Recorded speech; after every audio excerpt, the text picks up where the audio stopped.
क्या आपको पता है ईरान और इसराइल की इस जंग में सबसे ज्यादा मुनाफा किसका हो रहा है? जब ईरान एक $20,000 यानी लगभग 17 लाख रुपए का सस्ता ड्रोन फायर करता है, तो उसे हवा में ही खत्म करने के लिए इसराइल को $100,000 यानी 85 लाख रुपए की इंटरसेप्टर मिसाइल फायर करनी पड़ती है।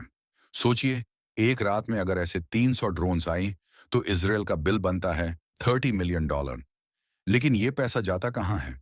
कौन है वो लोग जो इस तबाही से अपनी तिजोरी भर रहे हैं? आज के वीडियो में हम डिकोड करेंगे द बिजनेस ऑफ वॉर और समझेंगे कि कैसे ये पूरी जंग एक्चुअली एक जायंट सेल्स पिच है डिफेंस कंपनीज के लिए। इसराइल के पास दुनिया का सबसे एडवांस्ड एयर डिफेंस सिस्टम है, दी आयरन डोम। इसकी एक्यूरेसी 90% से ऊपर है, लेकिन इसका सर्विस चार्ज बहुत ज्यादा है। एक सिंगल अटैक की रात में इसराइल का total defence cost $1 billion, 8,000 crore रुपए से ज्यादा तक चला जाता है। अब सवाल ये है कि इसराइल इतना पैसा लाता कहां से है? यहां एंट्री होती है यूएसए की।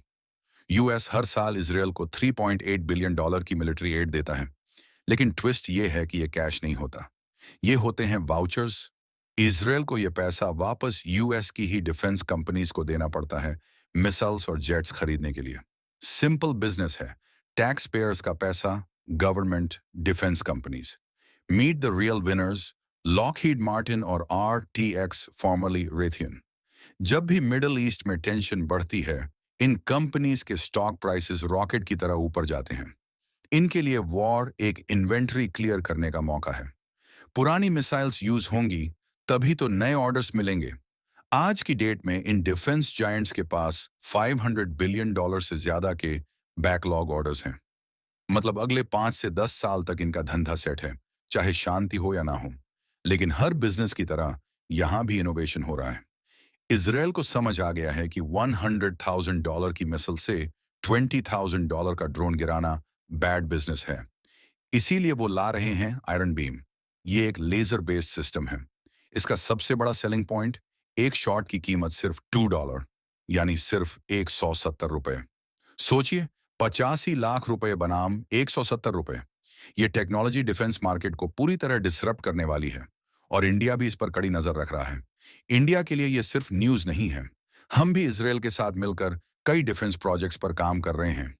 अगर मिडिल ईस्ट में वॉर लंबी खिंचती है, तो सप्लाई चेन रुकेगी, पेट्रोल महंगा होगा और हमारे प्रोजेक्ट्स डिले होंगे।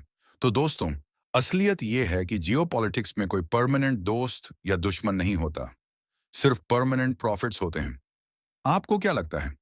क्या ये वॉर सिर्फ जमीन की लड़ाई है, या ये पूरा एक प्लान्ड बिजनेस मॉडल है? कमेंट करके बताइए।